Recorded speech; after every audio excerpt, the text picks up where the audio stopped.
Good morning, everyone. So, if you're guessing, hey, are you reined in again? Yep, I'm totally reined in. It's nice. Okay. Definitely needed the rain. We're getting a lot of it. So today, what I'm gonna go over is how I take care of my orchids. You know, I wouldn't say I'm the most successful person growing orchids. I do have luck; I don't kill them, except for the ones that get crown rot, which I'm still trying to figure out how that happens. So far, I know there's 0 ways of fixing it. Once it gets it, it's done. I actually have one outside quarantined from the rest of these.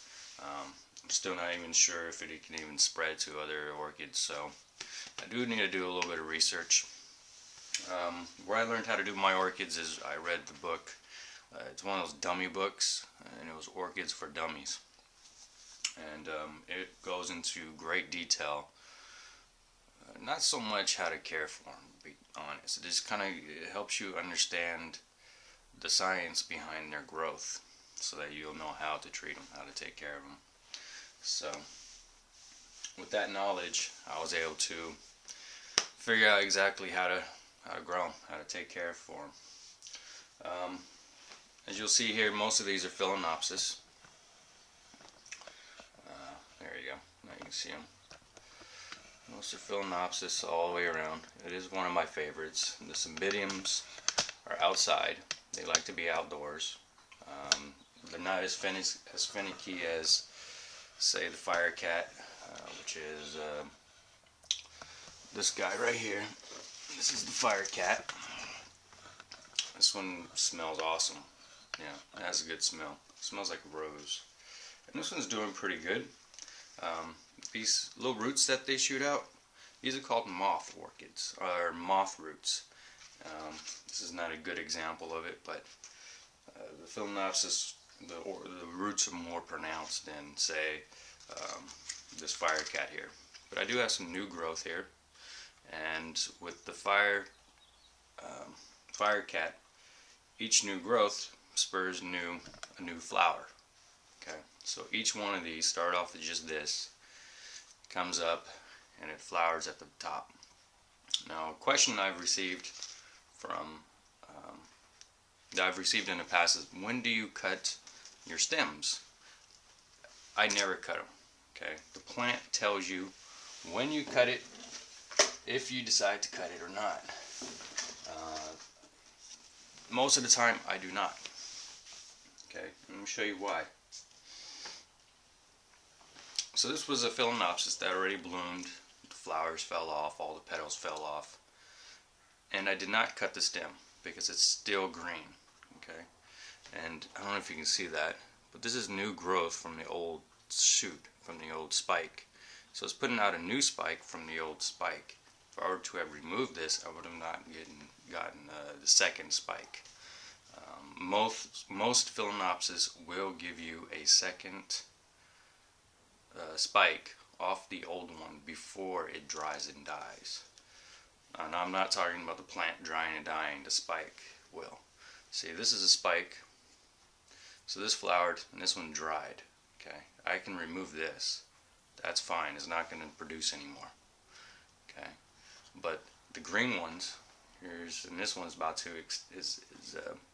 the node is starting to extend as well. It's starting to swell. So that means I'm going to get 3 new shoots from this one plant. Here's an example of one that someone did cut.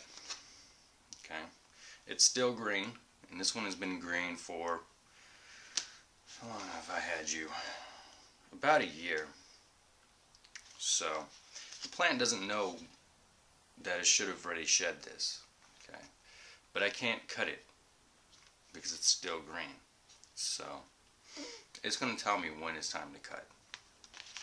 And here's a better example of the moth orchid, of the moth roots. See how gray they are? Kind of gray, greenish. And what these do is, this is going to pull moisture out of the air and feed the roots, and feed the plant, I'm sorry, not the roots. So that's how it draws moisture out of the air, and that's why it sends out these external roots instead of sending roots down into the soil. Now this one is actually in a soil. The rest of my orchids are not. They're not in soil. They're in it's like a wood chip kind of material, soilless. So it's not getting any nutrients.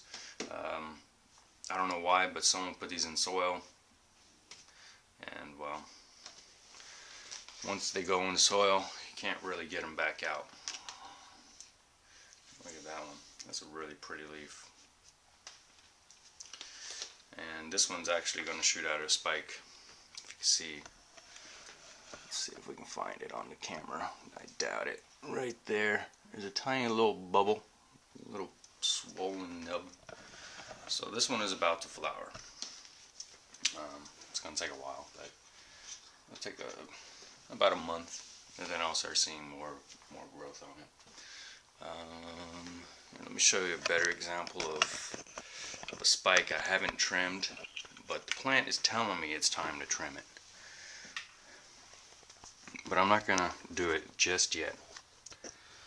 So you can see the green, and then it turns brown. It's kind of hard to see, but it's green, green, green, and then it starts to turn brown. Okay. Once this turns brown all the way down, then I'll cut it. And this is a very healthy orchid here. It's doing pretty good. There's another one down here. I haven't. This is someone gave this one to me to bring it back to life. It was pretty much dead, and we got 1, 2, 3. This one has sent out 3 new bulbs, so I'm excited for that. And placement. These are not in direct sunlight. These are facing west. In the winter, I like to face them east, just so they get the morning sun. And in the summer, I move them in here so they get the west facing sun. It's much cooler. Okay. Feed. This is what I give them. Alright, so after they've bloomed and they've died off, or the spike died off, I will stop giving it this one right here. So when it's blooming and I need to feed it, I give it the Orchid Bloom Booster. This is 11-35-15. Okay. And I feed it once well, in the winter, once a month. In the summer, once a week to once every other week, depending on the humidity. If we have a dry summer, then I water once a week, and I do not water I don't water up top, I water from below. And I place it in my bathtub. I put about 1 or 2 scoops of this. It's about 2 tablespoons of this in a tub of water that's, my bathtub. So it's like 1 teaspoon for every gallon, whereas it 1 teaspoon per gallon of water. And since the tub is I fill it up about way high, evenly across, that's a few gallons actually, probably 10 gallons. So 2 tablespoons of this when it's blooming. Once it's done blooming, what I'll do is I'll give it 2 or 3 waterings with no feed, 0 feed, just to kind of flush it out a little bit. After that, then I start giving it just the Orchid Plus. This is high in nitrogen, so this is all it does is really spur new leaf growth. Helps. It's also higher in, no, it's lower in potash. Yeah, so it's just high in nitrogen. Once you start feeding this, you start getting a lot of new leaves. Right, where's one right here? Oh, here's one. So I just fed this one 2 weeks ago, and it got a new leaf growing. This one is not very happy. It doesn't have crown rot. Let's see, does it? No, it doesn't have crown rot, but these leaves are not very healthy. You see how flimsy this is? This came from someone that didn't really take care of it very well, and I told them, hey, I take care of orchids, so they gave it to me. This one I'm not concerned that these are limp. And this is a good indication that this probably needs water, but I don't think it does because I just watered it not too long ago. Oh yeah, it's dry. Let's see. Yeah, there's zero water retention in here. So what I'll do is I'll probably just go ahead and water this because I did water this just last week. So another thing, orchids love moss. I can't have too much of it because my cats pull it out, which is a shame because the orchids do a lot better with it. So this one definitely needs some water, but I do have some new growth, so that's a plus. So my regular schedule watering is this for greening and this for blooming. Now if you find yourself in a predicament where it's been like a year and it hasn't bloomed, that's because you haven't given it this. You have to give it this at least, I would say at least once every 3 months. This will tell it, okay, time to bloom. Okay, if you're not giving them any bloom booster, they'll never bloom. They'll never know, okay, it's time. How do you know when it's a good time? It's hard to tell. Some say every 6 months is a good time to, try this out. I do it about every 3 months. Just let the plant choose when it's time to bloom. If it still has a spike, such as this one, I will continue to give it the bloom booster because it still has a spike that wants to do something. Okay, until it dies off, I'm going to keep on giving it this.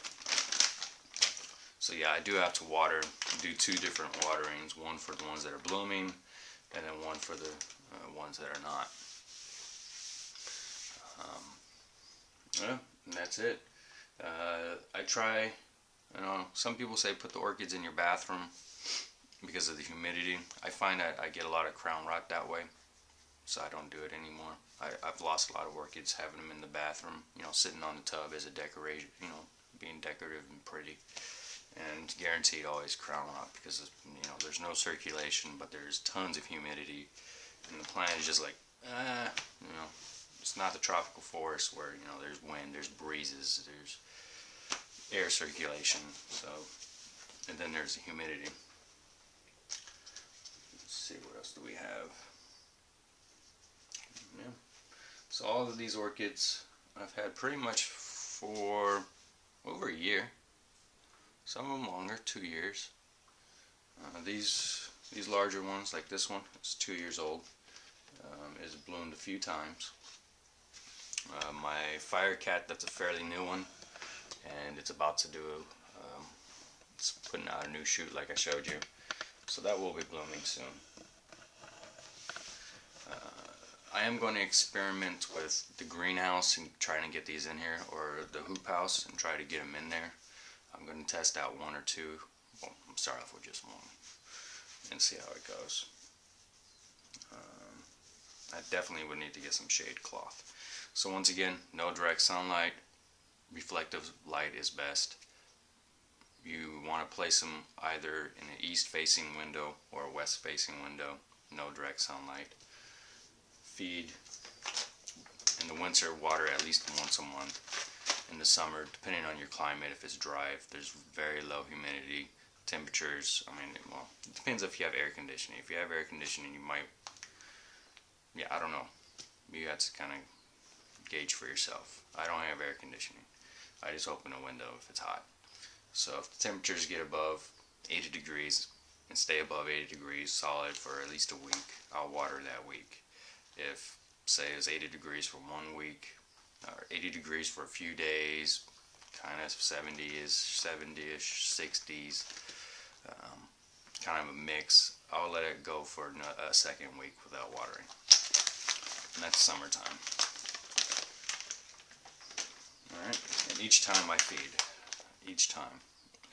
Except for after it's bloomed. After it's bloomed, flowers are dropped. The stem has told me, the spikes told me it wants to be cut. Then I'll just water it in a tub of water with no feed in it, just to kind of flush out the non-soil, the wood chips, because it soaks up a lot of nitrogen. So I want to get that all flushed out and start fresh.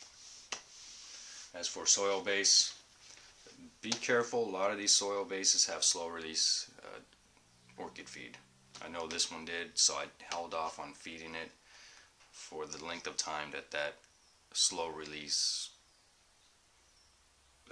stuff requires. It says it feeds up to 6 to 8 months.